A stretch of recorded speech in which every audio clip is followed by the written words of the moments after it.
श्री स्वामी समर्थ अवधूत चिंतन श्री गुरुदेव दत्त दिगंबरा दिगंबरा श्रीपाद वल्लभ दिगंबरा। कसे आहेत सगळे? मजेत आहेत ना? आनंदी राहा, सुखी राहा आणि स्वामी सेवा आपली करत राहा। तर आजचा विषय मी आपल्यासाठी घेऊन आलेली आहे चंपाषष्ठीची पूजा कशी करायची, तो व्हिडिओ पण मी टाकेल। हळूहळू सगळे व्हिडिओ मी अगोदर टाकून देणार आहे, नंतर मी स्वतः बिझी होणार आहे त्याच्या म्हणजे थोड्या कालावधीनंतर। त्यामुळे मी जे व्हिडिओ आहेत आपले पूजेचे आवश्यक जे आहेत ते मी सगळेच अगोदर टाकत आहे, कारण मी पण थोडी बिझी होईल। माझेही पारायण चालू होतील, आपले खंडोबांचे पारायण म्हणा किंवा आपलं बघू आता महाराज काय काय करतील आयुष्यात माहिती नाही, सगळं महाराजांवरती सोडलेलं आहे। पुढे आहे थोडंसं माझं काम, तर नक्कीच मी व्हिडिओ बनवला तर तुम्हाला टाकेल। काय आहे काय नाही ते नंतर कळेलच तुम्हाला। बरेच लोकांना कसं प्रश्नही असतात की आपण पारायण वगैरे करत असतो तर मग काही नियम वगैरे अटी, जसं मी आजचा विषय तुम्हाला थंबनेलवरून समजलाच असेल की गुरुचरित्र पारायण हे आपण मठात केलं तर कसं आणि घरी केलं तर कसं, म्हणजे काय फरक असतो, असा बराच महिलांचा प्रश्न आहे मनात, त्याचं मी उत्तर देत आहे आज।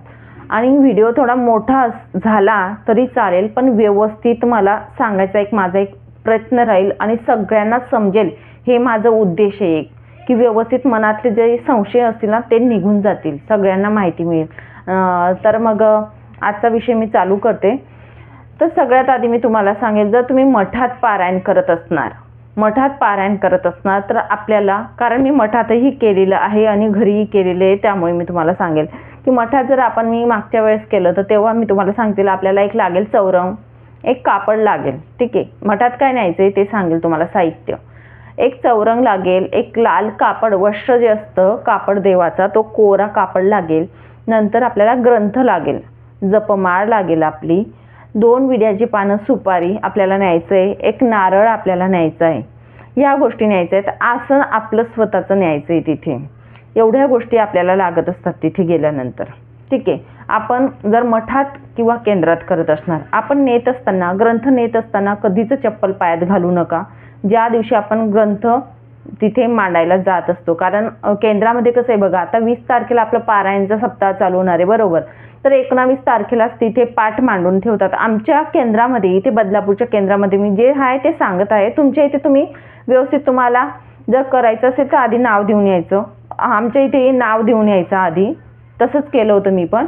आणि नंतर म्हणजे त्यांना आयडिया असते की एवढे पाठ आहेत आणि एवढी जागा आपल्याला अवेलेबल करावी लागते, म्हणून आपल्याला आधी नाव देऊन यायचं असतं। आणि काही सुत्तपीठ आलं त्याच्या आधी तर आपण स्किप होऊन जातो आपोआपच, पण नंतरचं मग आपण कळवायचं असतं।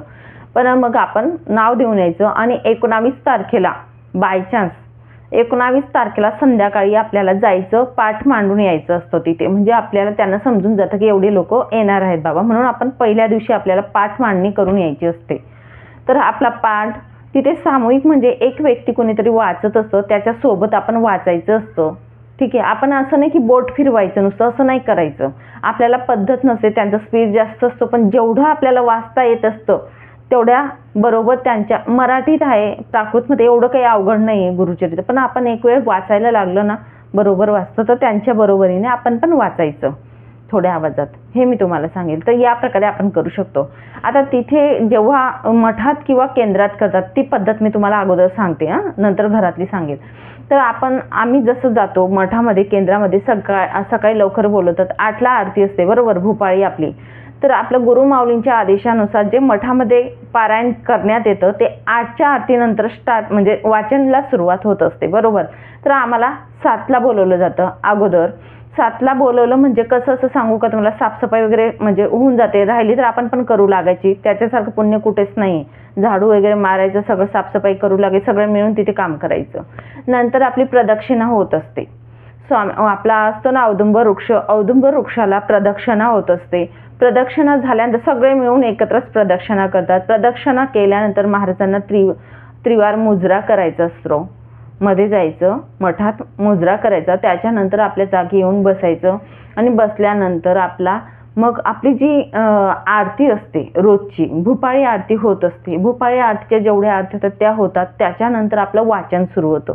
या प्रकारे आपलं होत असतं मठामध्ये। म्हणजे मी जवळजवळ 3 वाजता घरी यायची, म्हणजे पारायण झाल्यानंतरही तिथे सेवा असतात, मी त्या सेवा रुजू करायची बऱ्याचशा काही, आणि मग नंतर कधी पण 1 वाजायचं मला, 1ला यायची, कधी 3ला यायची, कारण घरातलं जर कोणी नसलं घरात आवरून घ्यायची, नंतर मग मी थांबायची तिथे आणि जर माझा टाईम बघून मग मी तशी यायची. खूप लांब येतं माझ्या घरापासून, कधी 3ही वाजायचे.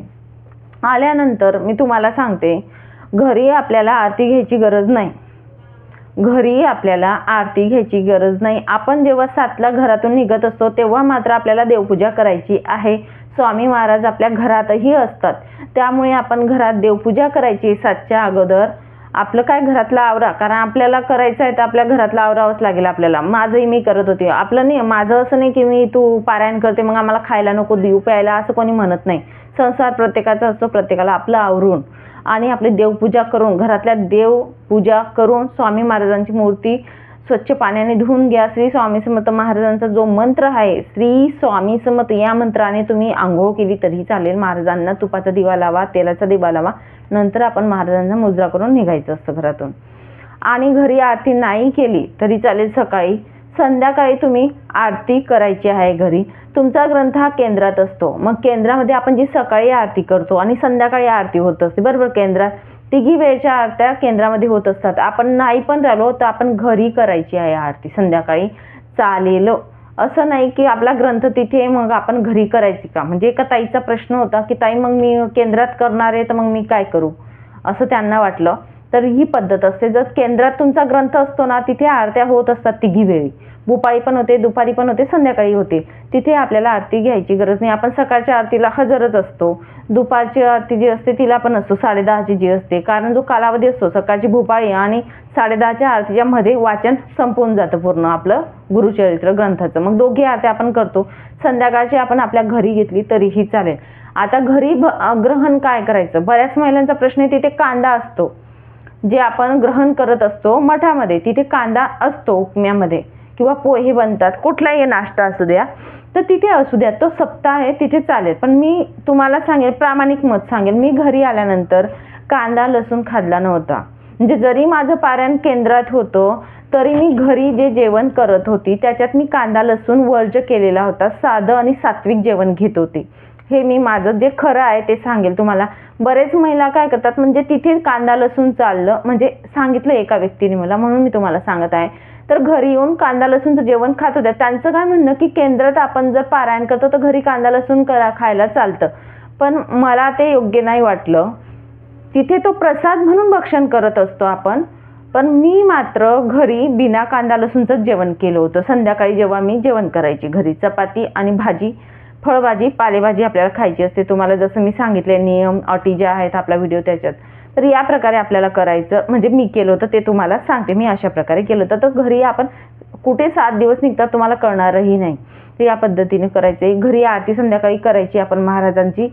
नंतर तुम्हाला सांगले विष्णू सहस्रनाम बोललं जातं. आता ग्रंथ आपला केंद्रात आहे बरोबर, टेन्शन घ्यायचं नाही. आपण आपलं घर जर जवळ असेल मठाच्या तर तिथे जायचं. विष्णू सहस्रनाम आपण वाचू शकतो, किंवा मी घरी वाचायची. विष्णू सहस्रनाम आपल्या देवघरासमोर बसायचं आणि विष्णू सहस्रनाम वाचलं अगदी तरीही चालेल.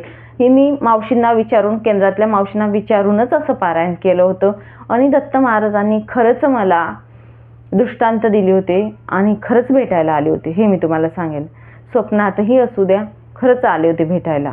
म्हणून तुम्हाला सांगेल, नियम जे आहेत ते फॉलो करायचे. आपलं पारायण आपण जरी केंद्रात करत असलो तरी नियम मात्र आपण प्रामाणिकपणे म्हणजे पालन करायचे. असं नाही की देव कुठे बघतो असं नाही. आपला ग्रंथ जरी तिथे असला ना, महाराज बघत असतात. महाराज आपल्या बरोबर असतात प्रत्यक्षाने.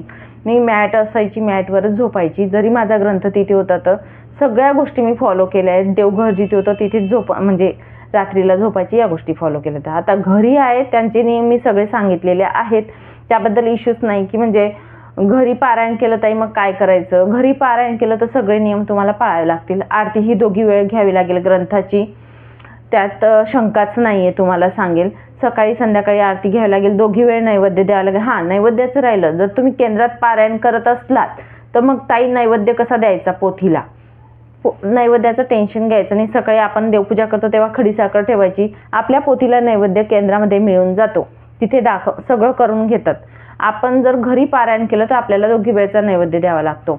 आणि संध्याकाळच्या वेळ आपण जर घरी राहणारच आहोत तेव्हा आपण जेवणाचं नैवेद्य जे ग्रहण करणार आहोत जेवण, ते आपण महाराज असतात देवघरामध्ये, तर महाराजांना नैवेद्य दाखवायचा, नंतर आपण तो ग्रहण करायचा. या प्रकारे करायचा आहे. फक्त तुम्हाला सांगेल मी, तुम्ही पारायण करत आहेत ना, तुमचा भाव खूप महत्त्वाचा आहे हो.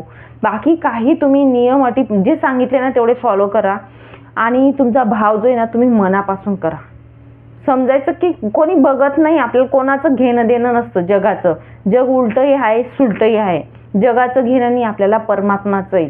परमात्मा आपल्याला क्षणोक्षणी बघत असतात, हे लक्षात ठेवायचं. मग आपण त्यांच्यासाठी पारायण म्हणजे त्यांची सेवा म्हणून आपण ही सेवा करत असतो, म्हणजे पारायण करणार आहोत. म्हणून तुम्हाला सांगेल की ही प्रामाणिकपणाने करायचे, आपण मनातला भाव पूर्ण ठेवून पारायण करा तुम्ही, नक्कीच चांगलं होईल तुमचं. आणि सांगेल घरात जर आपण केलं तर जेवढे नियम अटी मी सांगितलेले आहे की आपण पारायण करत असताना मांडणी कशी करायची, काय करायची, तुम्हाला जे दाखवलेलं आहे त्या पद्धतीने आपण मांडणी करायची आहे. 2 वेळचा नैवेद्य, 2 वेळची आरती करायची, विष्णू सहस्रनाम रात्री बोलायचे, त्या गोष्टी पूर्ण फॉलो करायच्या आहेत. कांदा लसूण पुरेपूर वर्ज्य करायचं आहे, सकाळी घ्यायचं नाही आहे, संध्याकाळी कांदा लसूण घ्यायचा नाही. केंद्रातला हा प्रसाद असतो हे लक्षात ठेवा. केंद्रात चालतं, आपल्या घरी आपण कांदा लसूण ग्रहण करायचा नाही असं माझं मत आहे. म्हणजे जरी केंद्रात तुम्ही पारायण करत असणार तर हे तुम्हाला सांगेल.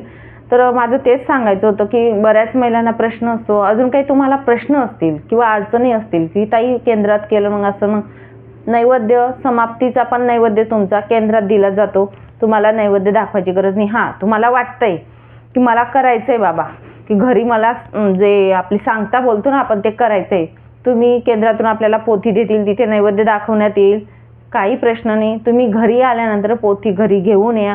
घरी आणताना पण आपल्या पायात चपला राहणार नाही याची काळजी घ्यायची आहे. पोथी नेताना पोथी आणताना आपल्या पायात चप्पल परिधान करू नका. तिकडून पोथी घरी आणा, आपल्या देवघराजवळ एका पाटावर पोथी ठेवा, आपण नैवेद्य दाखवू शकतो पोथीला, काही हरकत नाही. तिथे होऊन जातं सगळं. पण तरी आपली इच्छा असेल ना परमात्मासाठी, आपल्याला आपल्या गुरूंसाठी आपल्याला करायचं आहे, तर नक्कीच तुम्ही काही जेवण बनवा, तो जेवणाचा नैवेद्य आपण दाखवू शकतो. भाजी चपाती काही का असेना, फक्त तुमचा भाव, तुमची श्रद्धा की माझ्या गुरूंसाठी मला करायचं आहे, ते खूप महत्त्वाचं आहे. तुम्ही घरी आणून पोथीला नैवेद्य दाखवू शकतात, पोथीजवळ माफी मागू शकतात, या गोष्टी तुम्ही करू शकतात. काही मनात आणू नका, निस्वार्थ भावनेने तुम्ही पारायण करा. 1 वेळा करून बघा आणि मग तुम्हाला इतकं काही देतील ना, तुम्हाला सांगते दत्त महाराज खरंच म्हणजे खूप. आणि तुम्हाला सांगते आपल्या घरात जर पारायण तुम्ही करत असणार, दत्तधामवर केल्याने त्याचं पुण्य अगणित असतं, खूप पुण्य असतं. आपण जेव्हा मठात केंद्रांमध्ये करतो, पण तुमच्या घरात जर तुम्हाला वाटत असेल पितृदोष असेल किंवा निगेटिव्ह खूप आहे, नकारात्मकता खूप आहे किंवा दृष्ट वास्तुदोष आहे, दृष्ट लागते, अशा गोष्टी जर तुम्हाला वाटत असतील, कटकटी ह्या गोष्टी असतील ना, तर आपलं घर पण पवित्र बनणं खूप महत्त्वाचं असतं. तर आपल्या घरातही आपण जर गुरुचरित्राचं पारायण केले ना, ते 1-1 ओळीमध्ये मंत्रस्तोत्र आहेत गुरुचरित्राचे, एवढं पवित्र बनेल ना तुमचं घर आणि एवढं शुद्ध होईल. तर म्हणजे सांगताच येत नाही, खूप सुंदर ग्रंथ आहे, मला खूप आवडतो गुरुचरित्राचा ग्रंथ, म्हणजे खूप सुंदर आहे आणि इतकं घेण्यासारखं आहे ना, तर आपण जगावेगळे होऊन जातो. लोकांचा काही एक फरक नाही, जेव्हा आपण ते वाचतो ना, आपले गुरूंचं चरित्र म्हणजे त्याच्यापासून आपल्याला शिकायला मिळत असतं. मनापासून वाचा. आणि सांगू का, तुम्ही जर मठात कराल ना, त्यांच्या स्पीडने आपल्याला वाचता नाही येत. तर माझी अशी इच्छा आहे की प्रत्येकाने तुम्ही घरी 1 वेळा जर तुम्हाला जमेल ना, वेळ काळ साध्य होत असेल ना, तर घरी तुम्ही वाचन करा. कारण आपण जेव्हा स्वतः वाचतो ना ते, तर 1-1 शब्द आपण व्यवस्थित वाचले तर आपल्याला त्याचं म्हणजे स्मरण होतं, आपल्याला समजतात ते शब्द. नंतर आपण मठात केलं चालतं, कारण त्यांच्या स्पीड वाचत चालतो, आपण फक्त वाचतो, बोटं फिरवतो, पण इथे नाही राहत आपल्या डोक्यात. म्हणजे आपण फक्त वाचतो म्हणून वाचतोय, पण आपण जेव्हा स्वतः वाचतो ना गुरुचरित्राचं पारायण घरात आपण जेव्हा करतो, 1-1 ओळीचा अर्थ आपल्याला समजत असतो की गुरूंनी आपल्या गुरुचरित्रामध्ये काय काय दिलेलं आहे. दत्त महाराजांविषयी त्यांनी 24 गुरु केले होते. खूप सुंदर सुंदर कहाण्या आहेत, खूप सुंदर सुंदर अध्याय आहेत. तुम्हाला सांगेन नक्कीच म्हणजे बघा. नसेल तुम्हाला शक्य होत, नियम अटी थोड्या अवघड वाटत असतील, तर आपण केंद्रात केलं तरीही चालेल. केंद्रात करणं म्हणजे एवढंच असतं की आरती वगैरे नैवेद्य वगैरे तिथे होऊन जातं. फक्त आपल्या घरामध्ये संध्याकाळी आरती नैवेद्य द्यायचा, ब्रह्मचर्या पाळायची, चटईवर झोपायची, हे नियम आपण घरी पाळायचे असतात. केंद्रामध्ये बाकीच्या गोष्टी होऊन जातात. एवढंच मी तुम्हाला सांगितलं. अजून काही तुम्हाला प्रश्न वाटला तर नक्कीच विचारा. पुरेपूर मला जेवढी माहिती आहे, माझ्या जेवढे स्वामी सेवेकरी आहेत, माझी जी फॅमिली आहे स्वामी सेवेकऱ्यांची, त्यांच्यापर्यंत नक्कीच त्यांना मी पुरेपूर माहिती देण्याचा प्रयत्न करेल. त्यांचं शंकांचं समाधान, जेवढे गुरुचरित्र होतील, जेवढ्यांच्या घरात गुरुचरित्र होतील त्याच्यासारखं पुण्य कुठेच नाहीये. एक जरी स्वामी सेवेकराने माझ्या सांगण्यावरून जर गुरुचरित्राचं पारायण केलं त्याच्यासारखं पुण्य मला कुठेच मिळणार नाही. सांगितलेली सेवा मी महाराजांच्या चरणी अर्पण करते आणि इथेच थांबते. नंतर अजून भेटेल पुढच्या व्हिडिओमध्ये नवीन माहितीसोबत, नवीन विषयासोबत. तोपर्यंत श्री स्वामी समर्थ. अवधूत चिंतन. श्री गुरुदेव दत्त. माहिती आवडली असेल तर लाईक करा, शेअर करा आणि सबस्क्राईब करा. नवीन येणारे व्हिडिओ जे आहेत ते तुमच्यापर्यंत पोहोचावेत असं वाटत असेल तर नक्कीच सबस्क्राईब करायला विसरू नका.